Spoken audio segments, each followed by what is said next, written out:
कहते हैं हमारा 7 और 4 का रेशो है, 7 हमें चाहिए जो बैटिंग कर सकें और 4 जो हैं वो बॉलर्स हों। कहाँ खिलाएंगे स्पिनर्स को? आपको लगता है एक एक्स्ट्रा स्पिनर अगर रखते तो कहाँ खिलाते? हमारे पास ऑप्शन था कि हम 11 में कहीं डाल सकते? सवेरा मुझे एक चीज कभी बार समझ नहीं आती कि जब बैटिंग विकेट होती है ना, बैटिंग विकेट, तो इसका मतलब कि वो बैटिंग विकेट है, आपने अपनी बॉलिंग स्ट्रांग करनी है। 7 बैट्समैन जेन्युइन, मुझे कोई भी टीम आप लोग उठा के देख लें यहाँ बैठे में, किसी एक टीम के अंदर 7 जेन्युइन बैट्समैन दिखा दें मुझे। हमारे 7 जेन्युइन बैट्समैन खेलते हैं, 7 जेन्युइन। और जो 6 नहीं कर पाएंगे वो 7वां क्या करेंगे? वही वाली बात है ना, बात वही है। तो एटलीस्ट आप अपना जहां पे आपको लग रहा है, क्योंकि इन पिचेस के ऊपर अगर हमारे बैट्समैन मजे नहीं लेंगे तो फिर किधर लेंगे, मेरा मतलब है। तो आई मीन के स्पिनर्स का रोल हमेशा बहुत इंपॉर्टेंट रहा है। ठीक है, हमारे टाइम में मैं, सईद अजमल, हफीज, शोएब मलिक, ये सारे हम करते थे, लेकिन जेन्युइन खेलते थे बॉलर। तो मैं और Saeed Ajmal genuine ball spinner खेलते थे, फिर हफीज वगैरह। तो कहने का मतलब है कि आपको यहाँ अब इंडिया की टीम है यार, लास्ट टाइम भी इंडिया की टीम के बारे में यही कह रहे थे ना कि 4-4, 5-5 स्पिनर इनका क्या रोल है। उन्होंने पूरी पिच कंडीशन, उनके पूरा अपना होमवर्क करके आए हुए थे, हर चीज होमवर्क है। और यहाँ पे भी वो अभी ये 4-5 स्पिनर नजर आ रहे हैं, सोच समझ के ही रखे हुए होंगे ना कंडीशन के हिसाब से। तो स्पिनर्स का रोल बहुत इंपॉर्टेंट आने वाला है। स्पिनर्स का रोल, क्योंकि मिडिल में उसने रन भी रोकने और उसने आउट भी करने हैं, तो स्पिनर तो आपकी स्ट्रेंथ है। पीछे साहब, जैसे भी स्ट्रेटजी की बात आप भी कर रहे थे कि इन डेप्थ आप बातचीत करते हैं, हिकमत अमली तैयार करते हैं, और जैसे शाहिद साहब ने जिक्र किया इंडिया की फॉर्मेशन का, कि एक तो हम 7 और 4 सवेरा कह रहे हैं कि आकिब जावेद साहब ने ये गुफ्तगू की है, तो फिर आप समझते हैं गुफ्तगू कप्तान की सुनकर कि हम हिकमत अमली में तो अभी बहुत पीछे हैं, जबकि कल हमारा मैच है? देखो, हमें lastminute.com, अब आप आकिब को कहोगे कि आपने उसको बना दिया है, अब आपने उसको अनाउंस नहीं किया हुआ, बाय द वे। हाँ, वो बुरी हेड कोच है, वो हेड कोच ही है, ठीक है ना। तो आपके यहाँ ज़्यादातर लगे हुए हैं फ्लाइंग कोचेस, ठीक है ना, लाहौर टू पिंडी, ये फ्लाइंग कोचेस है। आपको एक परमानेंट इस चैंपियंस ट्रॉफी के बाद अगले वर्ल्ड कप के लिए अभी से तैयारी करो, दैट इज़ वेरी आर।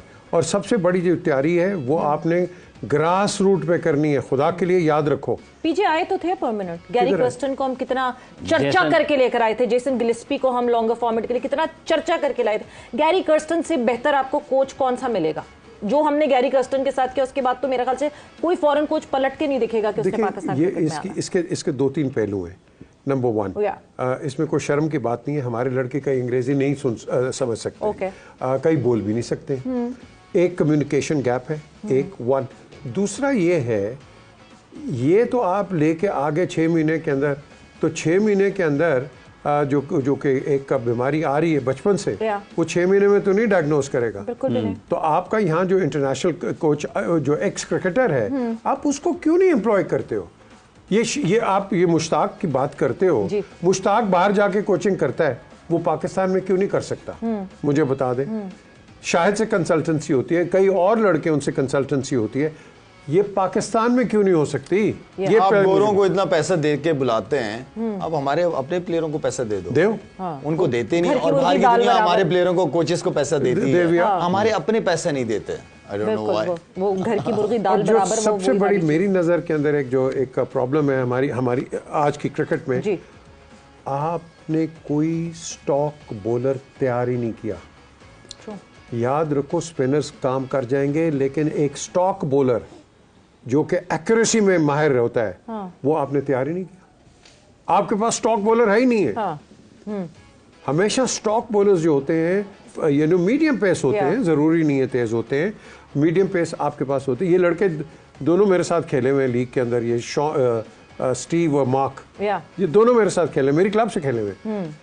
ये बाद में मुझे लगा आप शाहीन और नसीम की बात कर रहे हैं। हाँ, मेरे साथ खेले हुए। हाँ, उन्होंने कह दिया। ये तो बहुत तो मैं ये कह रहा हूँ कि ये जो स्टॉक बॉलर्स हैं, ये हमने पैदा नहीं किए। ये टाइम है कि आप स्टॉक बॉलर्स को भी थोड़ी सी अहमियत दें। क्रिकेट के अंदर हर बॉलर का रोल होता है, तो ये हम नहीं करते। हम हैं इंस्टेंट कॉफी के लिए, उस दिन भी मैंने बात की, इंस्टेंट सक्सेस। इंस्टेंट सक्सेस नहीं होती है, ये over a time, over a period. Look at India, किस तरह मैच्योर हुए हैं यार। I mean give them credit for that. हम नहीं है।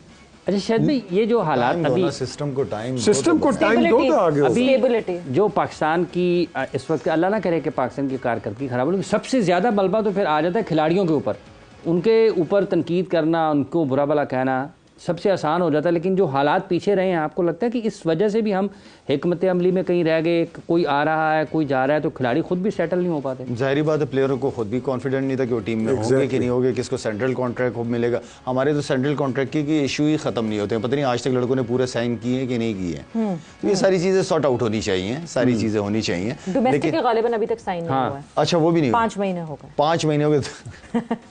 तो आई मीन कि प्लेयर का सिक्योर रहना और एक प्लान हो। देखें आप, हम एक तो प्लेयर को फॉरन उठा के ले आते हैं, किसी भी फॉर्मेट का प्लेयर कहीं भी उठा के ले आएंगे, सेंट्रल कॉन्ट्रैक्टेड नहीं होगा, फिर भी हम उसको पाकिस्तान खिला देंगे, ठीक है ना।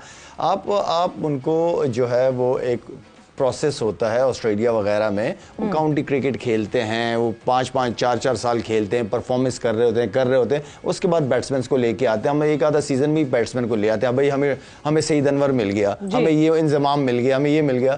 खुदा के लिए खेलने तो दो बच्चों को। कभी हम कहते हैं कि फ्यूचर का कप्तान मिल गया हमें, अभी अंडर 19 खेल रहा होगा वो, लेकिन उसके जहन में बता देंगे ये पाकिस्तान का फ्यूचर का कप्तान है। तो थोड़ा सा जल्दी कर जाते हैं कुछ चीज़ों में। शायद कॉन्फिडेंस की बात कर रहा है, आपकी एक टीम अनाउंस हो जाती है अगेंस्ट ऑस्ट्रेलिया,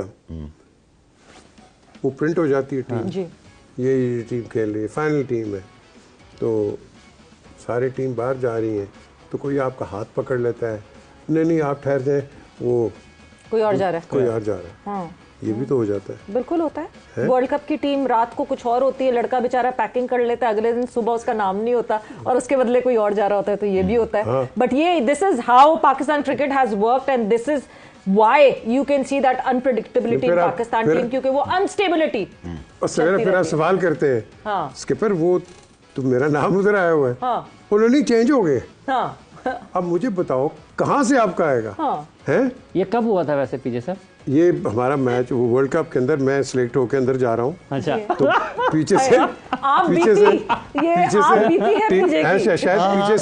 पीछे से वो जफर अल्ताफ आ गए, पीछे ठहर जा। मैं क्यों सर? कहते नहीं वो इमरान आ गए। मैं कहा जी मेरी तो पे बिठाना है।